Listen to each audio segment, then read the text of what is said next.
Shalom, salam sejahtera buat seluruh kelas 11 SMA dimanapun kamu berada. Senang bertemu dengan kamu dalam proses pembelajaran Bahasa Indonesia di semester ganjil ini.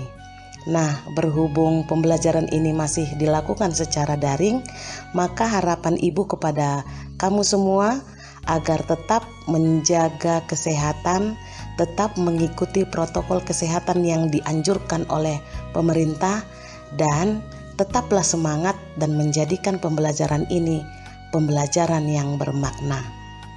Baiklah, kita mulai saja pembelajaran kita pada kesempatan ini dengan materi teks prosedur, tepatnya dengan kompetensi mengonstruksi informasi dalam teks prosedur. Mengonstruksi informasi dalam teks prosedur.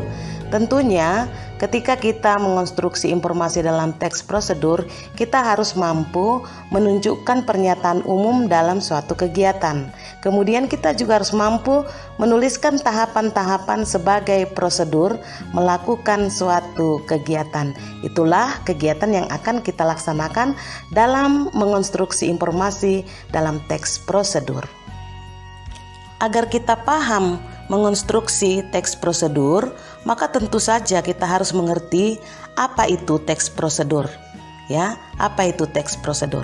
Teks prosedur adalah teks yang berisi langkah-langkah yang harus dilaksanakan dalam melakukan suatu kegiatan sehingga suatu kegiatan itu dapat terlaksana dengan baik dan berhasil.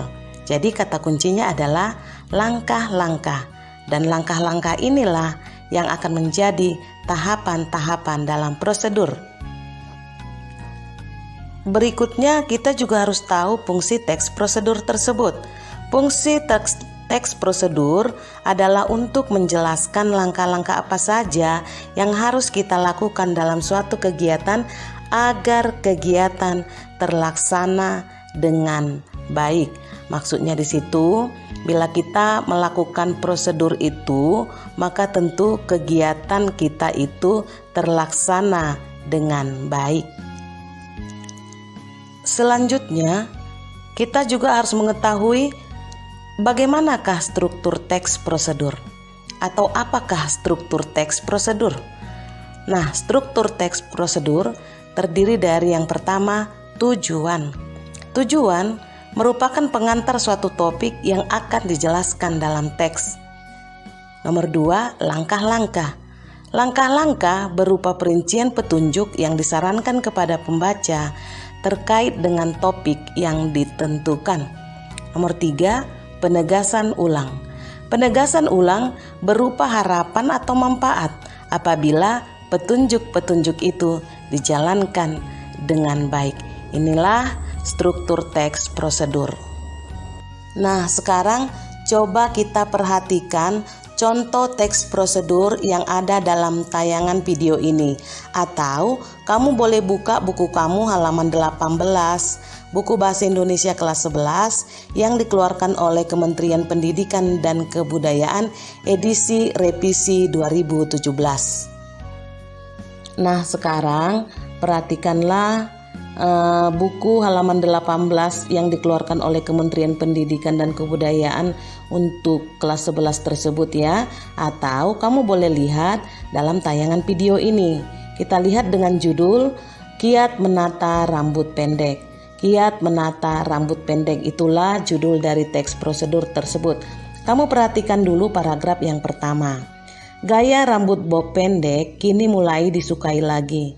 Meski terlihat sederhana, untuk gaya rambut seperti itu juga diperlukan perawatan yang benar. Ada beberapa langkah dan cara yang harus kamu lakukan untuk merawat rambut pendek dengan baik, yaitu sebagai berikut. Nah, kalau kita perhatikan paragraf ini, sebenarnya sudah mengandung pernyataan umum. Mari kita periksa di manakah terletak pernyataan umum tersebut. Coba kamu lihat kalimat yang pertama. Gaya rambut bob pendek kini mulai disukai lagi. Gaya rambut bob pendek kini mulai disukai lagi. Nah, itu adalah sebuah pernyataan umum ya. Kemudian disambung lagi dengan kalimat yang kedua.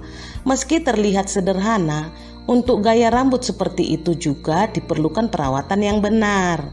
Nah, ini juga merupakan pernyataan umum.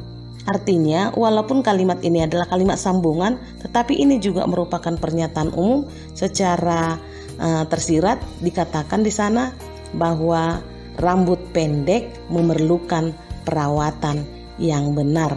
Rambut pendek memerlukan perawatan yang benar. Bila kita hubungkan dengan struktur teks prosedur, yang pertama yaitu adalah tujuan. Tujuan itu adalah pengantar kepada topik yang akan dijelaskan. Pengantar kepada topik yang akan dijelaskan. Apa yang akan dijelaskan? Apakah topik yang akan dijelaskan? Topiknya adalah kiat menata rambut pendek. Kiat menata rambut pendek. Terus kemudian pernyataan umumnya tadi, gaya rambut bob pendek kini mulai disukai lagi, dan meski terlihat sederhana, untuk gaya rambut bob seperti itu juga diperlukan perawatan yang benar. Nah, inilah penghantar kepada topik. Lalu kemudian topiknya ada beberapa langkah dan cara yang harus kamu lakukan untuk merawat rambut pendek dengan baik. Nah, inilah intinya. Beberapa langkah dan cara yang harus kamu lakukan untuk merawat rambut pendek dengan baik. Nah, disinilah kita menemukan tujuan sebagai salah satu struktur dalam teks prosedur tersebut. Nah, kemudian di tujuan ini juga kita sudah menemukan atau mengenali pernyataan umum. Selanjutnya, kita harus dapat mengenali tahapan-tahapan dalam teks prosedur. Kita harus mengenali tahapan-tahapan dalam teks prosedur. Nah, tadi inti dari teks prosedur ini adalah kiat menata rambut pendek atau bagaimana caranya menata rambut pendek. Nah, kemudian kalau kita baca sambungan dari paragraf yang Ibu baca tadi buat kamu, atau kalimat yang Ibu baca buat kamu, itu ada di situ poin-poin bagaimana caranya merawat rambut pendek dengan baik. Ya, ada poin-poin bagaimana caranya merawat rambut pendek dengan baik. Nah, kita coba ulang ya. Di kalimat yang nomor 3 tadi, kalimat yang ketiga maksud Ibu pada paragraf itu, ada kalimat seperti ini. Ada beberapa langkah dan cara yang harus kamu lakukan untuk merawat rambut pendek dengan baik, yaitu sebagai berikut. Nah, dikasih ya poin 1, keringkan dengan handuk. Kemudian diberikan penjelasan ya. Yang kedua, gunakan produk styling. Kemudian di situ juga ada penjelasannya. Yang ketiga, blow dry dari akar rambut terlebih dahulu. Kemudian diikuti dengan penjelasannya. Kemudian yang keempat, tambahkan kesan bervolume atau terisi penuh. Nah, apabila kita mengikuti langkah-langkah nomor 1, 2, 3, dan 4, berarti kita sedang menata rambut pendek. Berarti kita sedang menata rambut pendek atau kita sedang merawat rambut pendek dengan baik. Nah, itulah yang disebut dengan tahapan-tahapan dalam teks prosedur. Jadi dari penjelasan itu kita sudah mengenali mana pernyataan umum dan mana tahapan-tahapan dalam prosedur. Mana pernyataan umumnya dan mana tahapan-tahapan dalam prosedur. Dan bila kita hubungkan dengan struktur teks prosedur, maka struktur yang kedua sebenarnya sudah kita temukan, yaitu pada tahapan-tahapan atau cara-cara merawat rambut pendek dengan baik, seperti contoh dalam tayangan video ini. Nah, di situ kan tadi ada langkah yang harus dilaksanakan agar tertata rambut pendek dengan baik. Yang pertama tadi keringkan dengan handuk, yang kedua gunakan produk styling, yang ketiga blow dry, yang keempat tambahkan kesan bervolume. Itulah langkah-langkah yang kita laksanakan agar tertata rambut pendek dengan baik. Dengan demikian, sekaligus juga kita telah dapat mengidentifikasi struktur yang ketiga dalam teks prosedur tersebut, yaitu penegasan ulang. Penegasan ulang itu kan tadi manfaat ketika langkah-langkah kita laksanakan. Ya, manfaat ketika kita melaksanakan tahapan-tahapan tersebut. Tadi langkah-langkah atau tahapan-tahapan itu ketika kita laksanakan maka akan ada hasilnya. Ya, itulah yang disebut dengan penegasan ulang atau manfaatnya. Apa manfaatnya? Berarti rambut pendek kita tertata dengan baik. Berarti rambut pendek kita tertata dengan baik, atau kita telah dapat merawat rambut pendek dengan baik apabila kita ikuti langkah-langkah tersebut. Nah, jadi semua struktur itu sudah bisa kita temukan dalam teks prosedur tersebut. Dan kita juga sudah mengenali pernyataan umum dan mengenali tahapan dalam teks prosedur. Berikutnya mari kita lihat lagi contoh, tetap ada di dalam bukumu contoh itu ya, atau kamu boleh lihat di tayangan video berikut ini. Di sini ada judul teks prosedur 4 tips agar tidak iri kepada orang lain. 4 tips agar tidak iri kepada orang lain. Sesungguhnya kamu harus bisa menemukan manakah pernyataan umum, kemudian mana tahapan-tahapan dalam prosedur ini. Mana pernyataan umum, mana tahapan-tahapan dalam prosedur ini. Kemudian sekaligus juga kita akan mengenali manakah struktur dalam teks prosedur ini. Yang pertama tujuannya, yang kedua langkah-langkahnya, dan yang ketiga penegasan ulang. Nah, kita coba membaca paragraf yang pertama. Kita coba baca paragraf yang pertama. Pernahkah Anda membandingkan diri Anda dengan orang lain? Mungkin ketika kita melihat orang lain sukses, tetapi kita tidak, tiba-tiba terpikir pertanyaan berikut dalam pikiran. Mengapa saya tidak seperti dia? Pertanyaan menggugat seperti itu bisa terjadi secara terus-menerus dalam hal lainnya. Untuk mengatasi pemikiran-pemikiran tersebut, Anda bisa mengikuti tips yang dilansir dari Huffington Post berikut ini. Nah, itulah paragraf yang pertama. Tentu di dalam paragraf ini sudah terdapat pernyataan umum, sekaligus juga sudah terdapat struktur yang pertama dalam teks prosedur. Nah, tadi kita sudah mengetahui bahwa struktur teks prosedur yang pertama adalah tujuan. Tujuan itu adalah pengantar kepada topik yang akan dijelaskan. Pengantar kepada topik yang akan dijelaskan. Apa topik yang akan dijelaskan?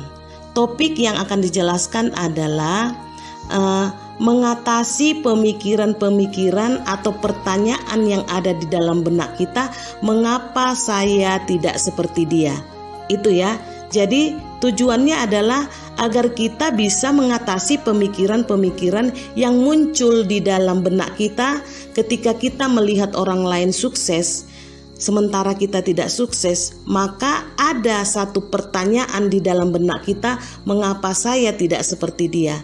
Untuk mengatasi pemikiran inilah ya dibuat langkah-langkah atau tips agar kita bisa tidak iri atau agar kita tidak iri kepada orang lain. Inilah tujuan. Ya, inilah yang disebut dengan tujuan atau struktur pertama dalam teks prosedur. Setelah kita membaca paragraf yang pertama, tentu pertanyaan kita adalah yang manakah pernyataan umum dalam paragraf tersebut? Yang manakah pernyataan umum dalam paragraf tersebut? Nah, coba sekali lagi kamu perhatikan kalimat-kalimat paragraf tersebut.